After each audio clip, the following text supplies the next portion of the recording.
All right. So I'm Richard Ma, CEO of Quantstamp, and so we're a security auditing company, and recently we've been auditing a lot of DeFi projects. So my talk is about securing the future of the new financial system. So since about 2 years ago, 2 years ago there was basically no real new financial ecosystem, something like DeFi. But today there's more than $1 billion locked into DeFi. And people are basically actively lending and borrowing and using derivatives and DEXs. And what's pretty cool about it, it's kind of like there's all these different Lego pieces that people are putting together. And because everything is open source and on the blockchain, you can just leverage the existing Lego pieces that other people have built. So this, this is the chart. So, since last year, there's 4x more value locked into DeFi. And this ease of use with these money Legos also means that there's some potential security issues. So, in the last, between 2011 and 2019, there's about, slightly under $300 million of smart contract related losses. In the last year, one of the security researchers called Sam Sun, he's an independent researcher, he actually found 5 different significant vulnerabilities. And he's kind of doing it almost as a hobby. So there's a good post that he actually wrote last year in September about a way to take under-collateralized loans for fund and for profit. And I'll get back to it later because it's very relevant. Event actually happened today that underscores this. So I'll talk about that a bit later. The main reason why security is important, I think, in DeFi is because of composability. So you can put these different blocks together and make new products. And it's also why the speed of new products being created is actually getting faster and faster. And probably like at this hackathon, many people are going to build some pretty cool stuff.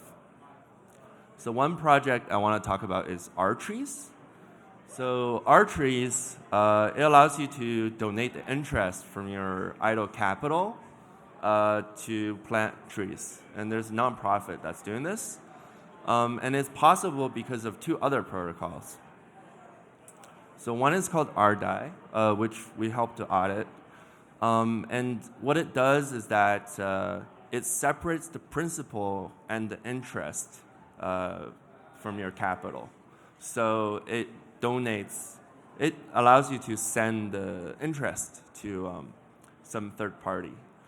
And the other money Lego is called Compound. So it's a lending and borrowing marketplace, and it allows you to make interest off of your idle assets by lending it out to other people who want to borrow it for various purposes.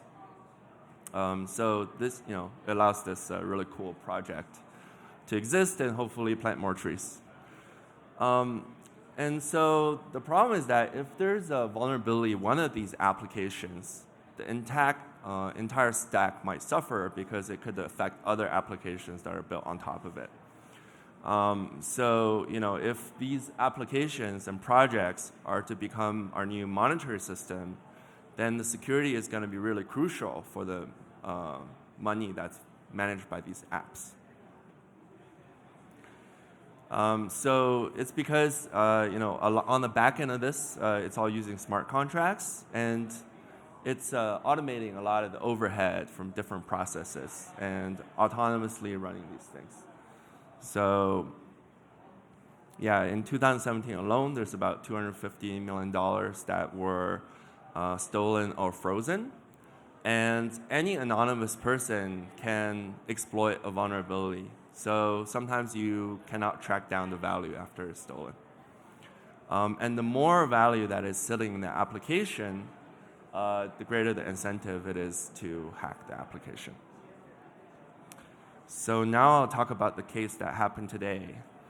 So one problem with DeFi is that there's no consistent price feed that's based on global consensus. There's kind of different local price feeds.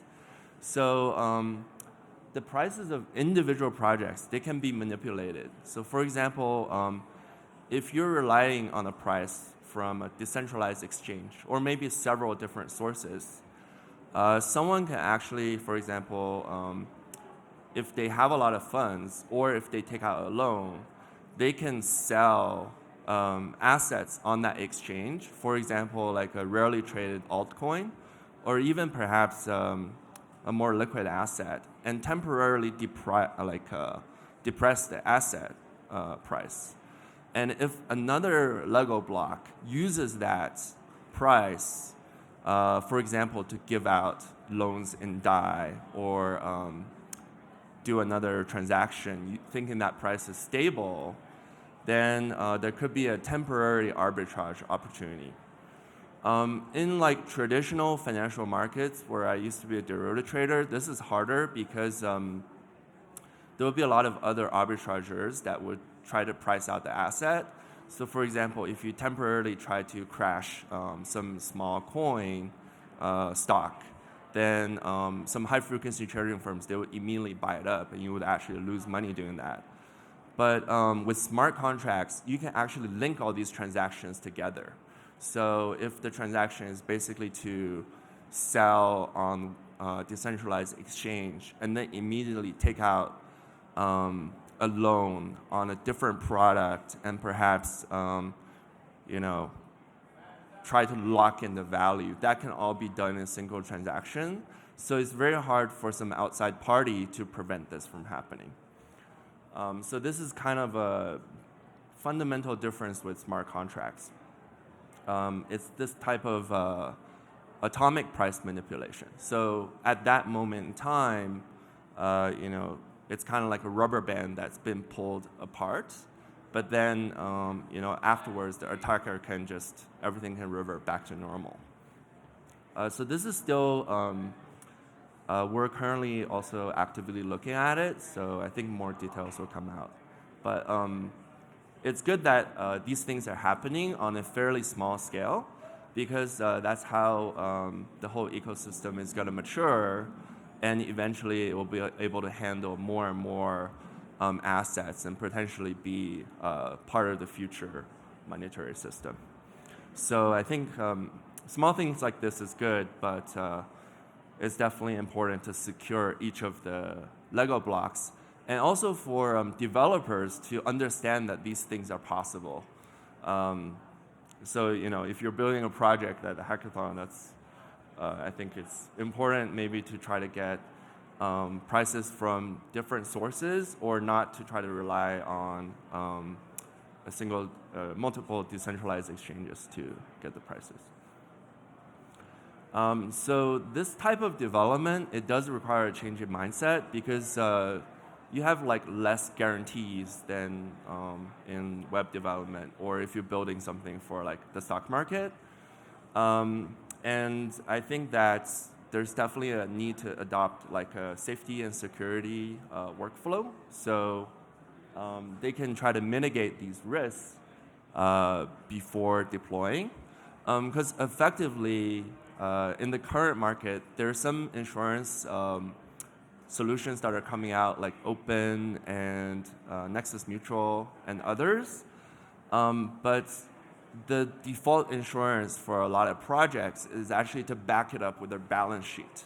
So if something bad happens, usually I think the project tries to do the right thing and back it up with their own balance sheet to make the users whole. But if the programs get much bigger and there's more network value, that might not be possible in the future. So next, I want to talk about some foundational building blocks for these Lego pieces. So the first one is Maker, and they've been trying to create this censorship-resistant stablecoin backed by the US dollar, and now that original project is called Psy. And it has really proven itself, because in like 2018, there was a lot of interest in Psy. but it was untested. So during 2018, when the Ether price fell by around 90%, Psy was actually able to maintain its peg to the US dollar. And this proved that future financial projects can be built on top of it. So it's similar to a central bank, but controlled by algorithms that are making sure there's a stable amount of assets. And also, it's controlled by the interest rates. So MakerDAO, it's also helping to advance the ecosystem because since last fall, they've launched multi-collateral DAI and also the DSR. It's a savings rate baked into multi-collateral DAI. So it's pegged to the US dollar, but now you can also collateralize it with other assets, and I think they plan to add even more. And this savings rate is pretty cool because it's currently 7.5%, which is way more than you can get in the traditional financial ecosystem. Like, checking account is usually 0. I don't know if you bank at Chase. Or if you try to get some savings account, I think it's also still basically 0. It's like 0.3%. So I think this is going to attract a lot of more regular people to move into DeFi. And the kind of underappreciated part about Maker is that they also have this grant foundation that helps promising DeFi projects.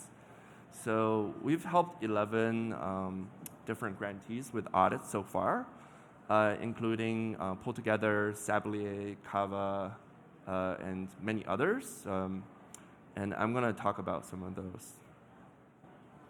So I think what's cool is that, yeah, they help lots of users to engage in economically healthy behaviors like saving money, which is good. Because a lot of younger people, it's not used to saving money in like America. And it also allows a lot of people to access crypto directly without using any centralized exchange. And now some projects like Kava, they're helping Bitcoin also to be used as a collateral for DeFi, which I think is going to actually onboard even more users into using smart contracts, because there's much more people that hold Bitcoin than Ether. And lastly, there's streaming money, which I'm going to talk about. So first, there's Ramp Network. So it's really cool because it's kind of like Stripe. It allows people to connect fiat currencies and ramp it into digital currencies. Yeah, it allows more liquidity to get into DeFi. So reducing the friction for people to onboard. Because right now, if you actually want to use a lot of the products, you have to KYC and set up different accounts and like buy crypto, and like there's a lot of different stages. So this is basically connecting your checking account into directly to DeFi. So I think this is currently working in Europe under this kind of open banking license, which is pretty cool. And you can integrate it with only 6 to 12 lines of code. So I do encourage people who are thinking about adding more on-ramps to consider using something like that. The second one I want to talk about is Pull Together. So their team actually started last year at this hackathon. And what they built is incentivizing savings through this no-loss lottery. So instead of buying these lottery tickets every week, now you can just put some savings in, and you still get to participate in a lottery, but you never lose your principal. And on the back end, they're also leveraging things like compound finance to basically redistribute the interest randomly to a single person. And now this has over $1 million in DAI, and the weekly prices are $1,500. So if you're currently buying a lottery ticket, I recommend using this instead. The next one is Sablier. So it's pretty cool because actually, if you work at a job right now, your employer basically they're indebted to you most of the time. So you get paid every 2 weeks or every month, And during that 2 weeks, they kind of owe you maybe like a week of salary, right? And you don't have access to that money. And before, it's kind of like too much overhead for them to continuously pay you every day. Like that would cost so much money to do. But now they can basically stream the money to you. So as you're doing the work, they're streaming the money to you. And also there's like less overhead for the banks, things like that. So I think in the future, this can be used for a lot of things, like maybe like inheritances, because instead of waiting for somebody to die, you can get some slow streaming, or like allowances, or grants and scholarships, lots of things like that. And the last one is Kava. So it's allowing you to collateralize different loans using Bitcoin or Atom or even BNB. And you get this kind of like stable coin from the collateralized loans. So it's bringing in a lot of different other assets that can be used as collateral. And yeah, I think like with Bitcoin having a market cap way higher than Ether, this can actually be leveraged to bring in more users. So where does Quantstamp fit in? We're securing the money Legos, and we've audited over 100 projects with over $1.5 billion in value. And yeah, we plan to help the mainstream adoption of these applications. So if you're building something awesome, come check us out, and we're just up there. But I think it's still early days, because basically 2 years ago, none of this stuff existed. So now there's way more money Legos that people can use. And so I think that's it's pretty cool. This is probably like the most interesting thing that anybody can work on right now. So yeah, that's it. And scan the QR code and get 2,000 experience points. And happy hacking, everyone. That's it. Thanks.